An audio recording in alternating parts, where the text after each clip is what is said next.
I've said short review so many times I don't know how to start a normal video. But this is the Cobi M24 Chaffee, one of the newer, I think it is the newest Chaffee they've made. So it has all the hallmarks of a modern Cobi set, and it's very good. It's small, but you know, the tank was small. The flame attachment does not come with it, but I just put it on there because I like to display it with it and just show you can. It is compatible with the barrels are compatible with Lego, except for the muzzle brake pieces on the bigger tanks, and oops, I think some medium scale barrels they had, the newer barrels they came out with, those are also not compatible with most Lego things. Also, the reason this is on there is not only because it's a very cool, you know, effect for the shockwave coming out of the barrel, but the bar size is not compatible. They're close enough, like I can force this in there and it'll hold, but in terms of peg holes, like on there on a jumper, most of Lego bar pieces will not fit in most Cobi small bar sized holes. Another thing you may have noticed is the barrel comes off pretty easily, more easily than on most Cobi sets. This is not a common feature. You get it from the base, or especially from the mantlet, it's fine. As to the rest of the detail, again, modern Cobi sets has a lot of their more modern specialized parts, so you're able to get some more complex shapes. You have the top mounted machine gun, which is their smaller size of 50 cal. Usually they had a really big 50 caliber mold, which wasn't to scale. It has the modern size, or one of the modern designs for cupola. It's a bit raised up compared to the old one, which is good. It's more variety, and it means they can more closely resemble the real tank.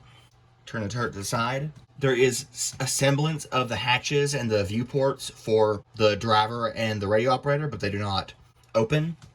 They were able to sculpt this in such a way they had a gap, and they're able to have the machine gun coming out facing forward. It doesn't really move, it wiggles a bit, but it's not meant to that much. But they were able to get that in without having one of the outside pieces that they normally do, like in the Shermans, the German tanks. They're able to use the rubber wheel pieces that they've had for quite a while, and that means that even on this smooth glass surface, the small size, or I guess medium size now, Cobi tank tracks still roll really well, even though these are known for not rolling the best on most surfaces. The fenders, as on most Cobi sets, they're just kind of free floating, don't have a stopping point.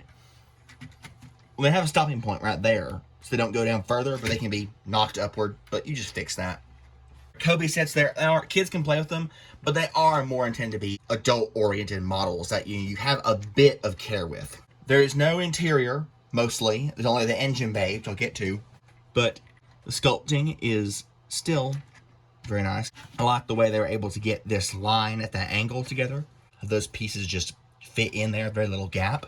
The turret is connected via the modern, much better system of a thick Lego style Technic pin instead of the very small Technic pins, which those turrets, if the turret fell off, you could break that pin very easily. And those parts are pretty rare. You only get one per tank and don't have any extras. So if you broke that pin, you don't have a turret. The turret won't connect, you know. In the back, the engine deck can be lifted up to show some really nice engine detail. It isn't the most deep set engine detail. You don't really build up an engine. You just build up the top of the engine. But it's still a lot better than what used to be the old engine piece that they would have. There's a bit of exposed studs there, but you don't really notice it unless you're looking at it from a very low angle. And you have hitches and stuff. You can attach a rotor trailer if you want your tank to be very poorly mobile. The inside is deep enough to fit a figure. Now, I don't have on hand the figures this came with. I don't really care for the Cobi figures that much. I don't hate them. Like, I know a lot of people think the designs look stupid. I don't mind the designs, but I just don't particularly use them in my tanks. So, but these are, you know, a selection of how hair, not included, of how Cobi figures will look. If you know anything about Cobi and other figures, the prints are very good quality. Cobi always has good quality prints. Like, especially this white, the stars. You know, if Lego did that, that would not, you'd see green through there. But the figure just slots down to that hole. It'll hold on securely, so he can stay in there. And when you take him out, if you wiggle him, the legs do not, the legs don't come off unless you do it on purpose. But it's not like the T28 Super Heavy, where those figures were of a poorer quality and the legs just came off. You might think, you might think that these Cobi figures, they would, because they have a race rotation, which is good, that the only one post, the legs might come off a lot more easily than on Lego. They come off kind of easily, but not really, honestly. I've set these figures in and taken them out of turrets and hatches and everywhere. I've not really had much of a problem. The only problem I have with them is that one thing you have to keep in note is there's little white dots. Cobi's parts are very high quality. They don't come apart very easily at all. Sometimes they stick together too well, honestly, but they do have the mold marks on a lot of the parts. What I would used to do when I had a lot more time in my hands is I would orient the parts such a way, so like that part, I would have flipped it around. So the mold marks and that part, I flipped it around the other way. So the mold marks are facing inward, so you don't see them as much as you can. And like on the turret and the gun, there's a mold mark right there. I like to have that facing down so you don't see it. Can't really do anything on that on the slope pieces, but I could have turned that plate around and facing down, but I didn't. I don't do it anymore because it doesn't bother me that much.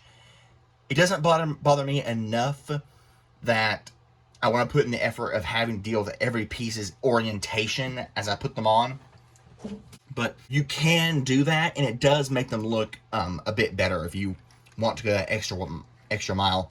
Another thing to mention on Cobi sets is that their plates fit very flat.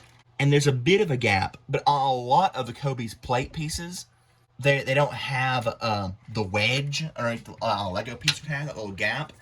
So it's very difficult to get brick separators up and under, take them apart. Like you'll see right there, that 1x4, there's not that little gap there. And same thing on these jumper pieces. No gap there. So you do have to be a bit more careful with Cobi. Make sure you know where things want to go and you put it there. Otherwise, you know, especially on smaller pieces, it might be difficult to get them apart. But it's better than it just falling apart randomly, like some sets do. So, yeah. I do recommend it. Cobi's come up a lot in the recent years to become a front runner for military-themed brick construction sets. Their old sets were good, but the modern sets are just great because they've added a lot more parts to their inventory, and they're able to...